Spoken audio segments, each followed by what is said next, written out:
सबैलाई नमस्कार। यो चाहिँ हामीले सरसफाइ गर्न लागेको धारोको दृश्य हो।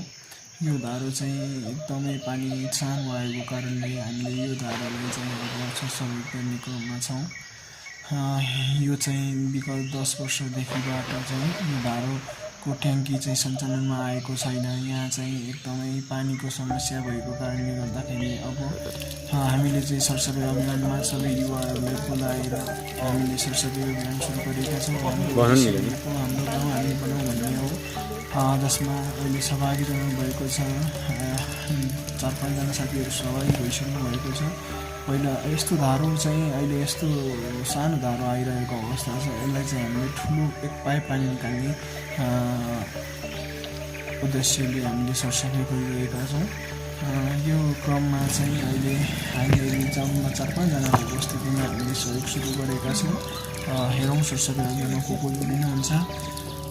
आशा छ धेरै मान्छे जोडिनु भएर यो नेटको काममा सहयोग गर्नुहुन्छ भन्ने आशा व्यक्त गर्दछु। यसै क्रममा अहिले हामीले चाहिँ झारदेखि लिएर हरेक कुराहरू उखालिसकेका छौँ। हामीले यसलाई व्यवस्थित धारो बनाउने पनि योजनामा राखेका छौँ। आशा छ यो काम सफल हुनेछ। सबैजना चौरीदौली गाउँको पुरानो छवासी जन्मिएवासी आमाबाबु दाजुबहिनीहरूले सहयोग गर्नुहुन्छ भन्ने आशा पनि लिएको छु। र अहिले सबै भाइहरूले चाहिँ निरन्तर रूपमा खटेर काम गरिरहेको अवस्था छ। उहाँहरूलाई धेरै धेरै धन्यवाद। उहाँहरू सहभागी भइदिनु भयो। मेरो एक शब्दमा उहाँहरू आइदिनु भएको छ। उहाँलाई धेरै धेरै धन्यवाद। विशेषतः यो धारोको पानी हामीले संरक्षण गर्न सक्यौँ भने धेरै नै यो गाउँवासी जमिरेवासी सम्पूर्ण आमाबुवाहरूलाई एकदमै सहज हुनेछ। किनभने यो पानी अहिले बाहिर खेर गइरहेको अवस्था छ। सानो भए पनि यसलाई जम्मा गर्न सकियो भने त ठुलो एक पाइप पानी निकाल्न सकिन्छ जस्तो मलाई लाग्छ। त्यही भएर हामी निरन्तर रूपमा लागिरहेका छौँ।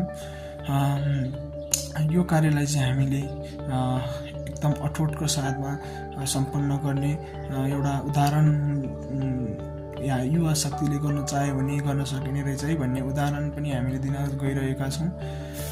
अनि अहिले निरन्तर रूपमा हामी जोडिरहेका छौँ र यसलाई चाहिँ सरसफाइ गरिरहेका छौँ। यो सरसफाइबाट चाहिँ धेरै मानिसहरूले सिको। धेरै ठाउँबाट यस्तै सरसफाइ अभियान सुरु होस्। हाम्रो गाउँ हामी बनाउँ अभियान सुरु होस्।